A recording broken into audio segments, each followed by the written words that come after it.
Nobody messes with someone who answers like this, and it's not because they shout louder, it's because they answer smarter. Think about that person who provokes you, interrupts you, talks over you, and somehow seems to win just because they're making noise. Now imagine the opposite. You don't raise your tone, you don't justify yourself, you don't get tangled in their drama. You say one sentence, the right one, the cold one, the intelligent one, and suddenly something uncomfortable happens for them. They lose the ground, they lose control, and they run out of words. In this video, I'm going to give you 5 smart replies that shut anyone up without insulting them, without losing your class, and without giving away your peace. They work with a boss, a difficult family member, an arrogant co-worker, and especially with someone who's trying to manipulate you. And listen to this. Reply number 3 doesn't just stop an argument, it flips the entire dynamic because it forces the other person to respect you or stay out. Stay until the end, because once you start using these lines with calm confidence, you're going to notice something strange. People start measuring their words around you. Here's the problem most people never realize. They think the goal is to win the argument. So they fight for the last word. They raise their voice, they explain too much, they prove too much, they perform too much. And meanwhile, the other person is not arguing to understand. They're arguing to dominate. That's why the loudest person often wins in the moment. Not because they're right, but because they're willing to be chaotic. Stoicism offers a different kind of power. Not the power to crush people, the power to remain unshaken. Epictetus taught that it's not events that disturb us, but our judgment about events. In other words, the moment you react automatically, you give someone else the steering wheel of your mind. Marcus Aurelius wrote about keeping your inner ruling faculty steady, like a rock that the waves keep hitting but never move. Seneca warned that anger is a kind of temporary madness, and madness always regrets what it says. So these aren't comebacks, they're boundaries spoken out loud. They're controlled sentences that protect your dignity and expose disrespect without needing aggression. And one more thing before we start. These replies only work if your tone matches your words. If you deliver them with rage, they become sarcasm. If you deliver them with fear, they become permission. The magic is calm, the magic is precision. Reply 1. I don't need to raise my voice to be right. Some people are addicted to volume. They think if they're louder, they're stronger. They interrupt, they talk over you. They flood the conversation so you can't even finish a thought. And they expect you to do one of 2 things: submit or explode. If you explode, you've entered their arena. This line is how you exit that arena while staying standing in the room. Imagine you're in a meeting. You're trying to explain a plan, and someone keeps cutting you off with a louder tone, like they're trying to win by drowning you out. Or imagine a family argument where one person turns every topic into a shouting match. They're not aiming for truth, they're aiming for control. You pause, you keep your posture relaxed, you look at them without hostility, and you say, clearly, I don't need to raise my voice to be right. That sentence does something subtle but powerful. It forces a comparison. It invites everyone watching to notice the difference between emotional noise and mental strength. It also tells the other person, you can scream all you want, but I'm not joining you down there. And if they keep yelling after that, they look smaller. Because now it's obvious, the shouting isn't confidence, it's insecurity trying to wear armor. Epictetus warned that the person who can't control their mouth becomes a servant of their impulses. When you say this line calmly, you're demonstrating the opposite. You're showing that your emotions don't drag you around by a leash. You're not arguing anymore. You're setting the temperature of the room. Reply 2. The way you're speaking says more about you than it does about me. Some people don't attack your ideas. They attack your dignity. Sarcasm, mockery, little humiliations disguised as jokes. They try to make you feel small so you'll either get defensive or get desperate for approval. This line is a mirror. The way you're speaking says more about you than it does about me. Notice what you're doing here. You're not calling them names. You're not begging them to stop. You're not trying to prove you're worthy. You're simply refusing to absorb what doesn't belong to you. Imagine someone throws a cutting remark at you in front of others. They want you to blush, to react, to stumble, to defend yourself.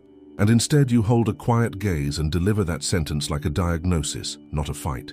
Now the insult loses oxygen, because insults need a target that accepts them.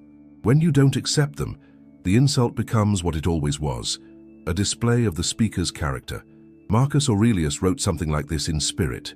The best revenge is not to be like the person who wronged you. This is you protecting your character. You're refusing to let their ugliness enter your voice. Here's the deeper Stoic lesson.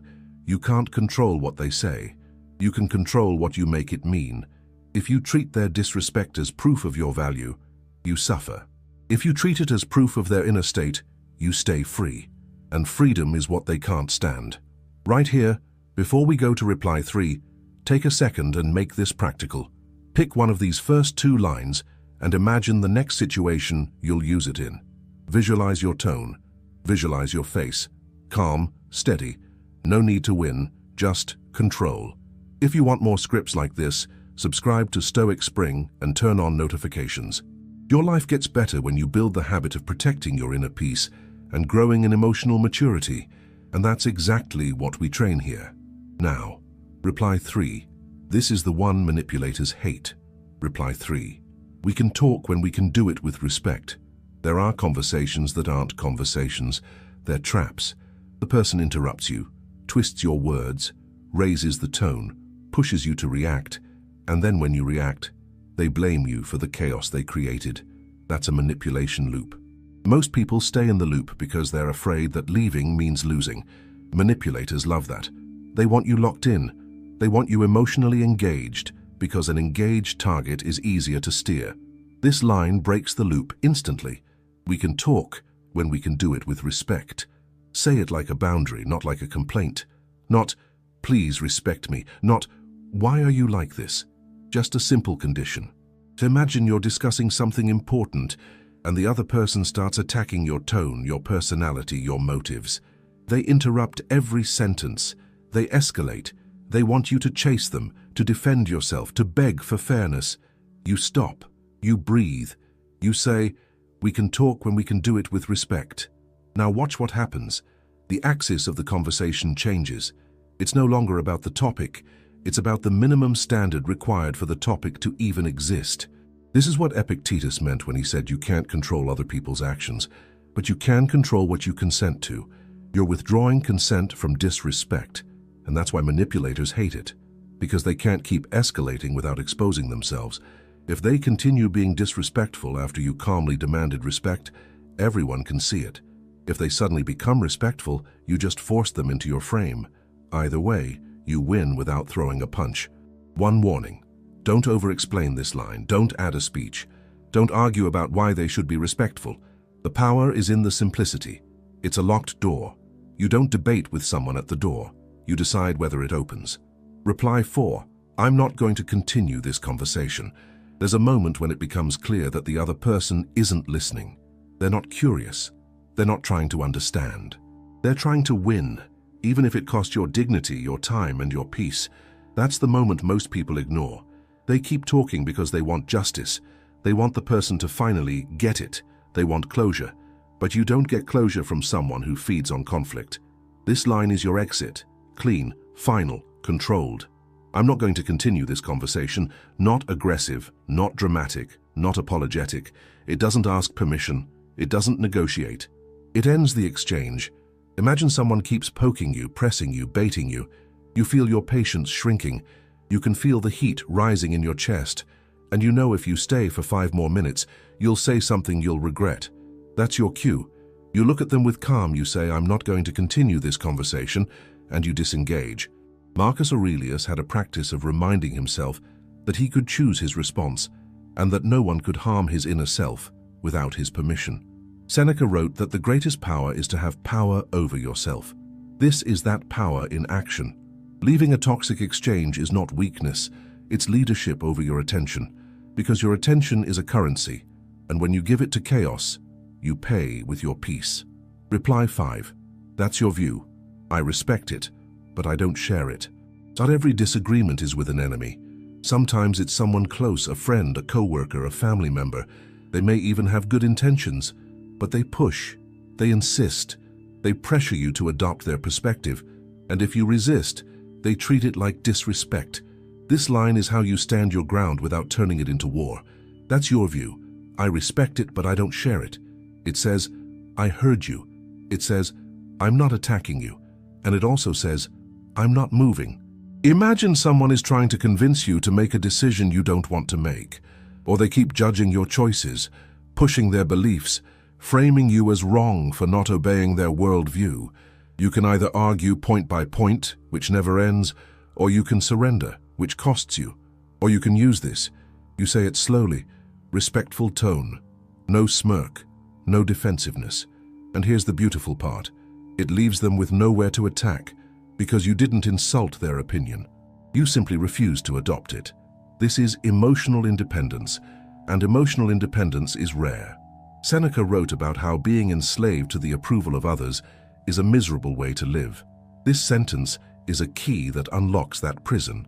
It's you saying, I can honor your right to think differently without handing you control over my mind. Now let's make these 5 replies feel like weapons you can actually carry. The words matter, but the delivery matters more. When you say reply 1, your goal is to lower the temperature. When you say reply 2, your goal is to reflect, not retaliate. When you say reply 3, your goal is to set a standard and expose intention. When you say reply 4, your goal is to protect your energy and end the loop. When you say reply 5, your goal is to hold your position without disrespect. And one more thing, you don't need to use these lines every time. Sometimes silence is stronger. Sometimes a pause is the reply. Sometimes the most intelligent answer is walking away without announcing it. But when you do speak, speak like a person who owns their inner world. Let's recap them, because repetition turns phrases into reflexes. I don't need to raise my voice to be right. The way you're speaking says more about you than it does about me. We can talk when we can do it with respect. I'm not going to continue this conversation. That's your view. I respect it, but I don't share it. Don't underestimate what these do to people who rely on pressure. When you stop reacting the way they expect, you change the script. And when you change the script, you change the power dynamic. Over time, something interesting happens. People start approaching you differently. Not because you became aggressive, but because you became harder to manipulate. You became someone with presence, with control, with a calm that can't be purchased. If this video helped you, subscribe to Stoic Spring and turn on notifications. Your life improves when you build the habit of protecting your inner peace and growing in emotional maturity. And that's what we practice here every single day. And now, tell me in the comments, which of these 5 replies are you going to use first, and in what situation? I read the comments, and I want to know what you're facing.